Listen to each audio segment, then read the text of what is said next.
বর্তমান সময়ে দেশের শিক্ষা ব্যবস্থা ও চাকরির পরীক্ষাগুলো নিয়ে সবচেয়ে বড় যে প্রশ্নটি ঘুরপাক খাচ্ছে তা হল পরীক্ষার স্বচ্ছতা কতটা নিশ্চিত হচ্ছে।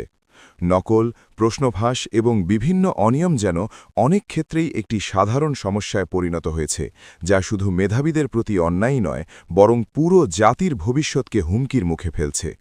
এই পরিস্থিতি থেকে বেরিয়ে আসতে সরকার নিচ্ছে কঠোর ও যুগোপযোগী পদক্ষেপ, যা দেশের পরীক্ষা ব্যবস্থাকে সম্পূর্ণ নতুন একটি কাঠামোর মধ্যে নিয়ে যেতে পারে। শিক্ষা ও প্রাথমিক গণশিক্ষা মন্ত্রী ড আ.ন.ম এহসানুল হক মিলন স্পষ্টভাবে জানিয়েছেন, এবার শুধু এসএসসি বা এইচএসসি নয়, চাকরির পরীক্ষাসহ সব ধরনের পরীক্ষায় নকল ও অনিয়মের বিরুদ্ধে কঠোর ব্যবস্থা নেওয়া হবে। পাবলিক পরীক্ষা আইন সংশোধনের মাধ্যমে এখন যে কোনো পরীক্ষায় অনিয়ম করলে আইনের আওতায় আনা সম্ভব হবে। প্রতিটি শিক্ষা প্রতিষ্ঠানে সিসি ক্যামেরা স্থাপন বাধ্যতামূলক করা হচ্ছে, যাতে প্রতিটি কার্যক্রম থাকে নজরদারির মধ্যে এবং কোনো ধরনের অসদুপায় গ্রহণের সুযোগ না থাকে।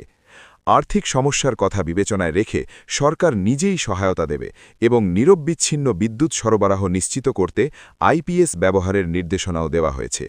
পাশাপাশি হঠাৎ করে মন্ত্রী নিজেই অনলাইনে ক্লাসে যুক্ত হয়ে শিক্ষার্থীদের সঙ্গে কথা বলার মতো উদ্যোগও নেওয়া হচ্ছে, যা পুরো সিস্টেমকে আরও জবাবদিহিতার মধ্যে নিয়ে আসবে।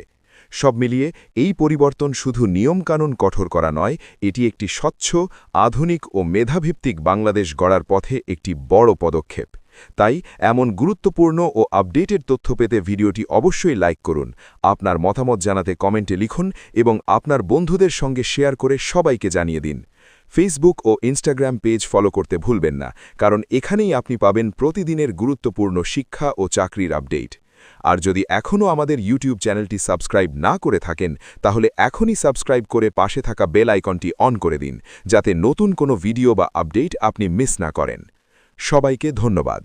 এছাড়াও ঘরে বসে যে সকল সেবা আপনারা পাবেন: ভর্তির সকল কাজ, সকল চাকরির আবেদন, জন্ম নিবন্ধনের সকল আবেদন অর্থাৎ আপনার জন্ম নিবন্ধন সংশোধন করতে হলে এবং জন্ম নিবন্ধনের নতুন আবেদন করতে হলে সেটাও করতে পারবেন।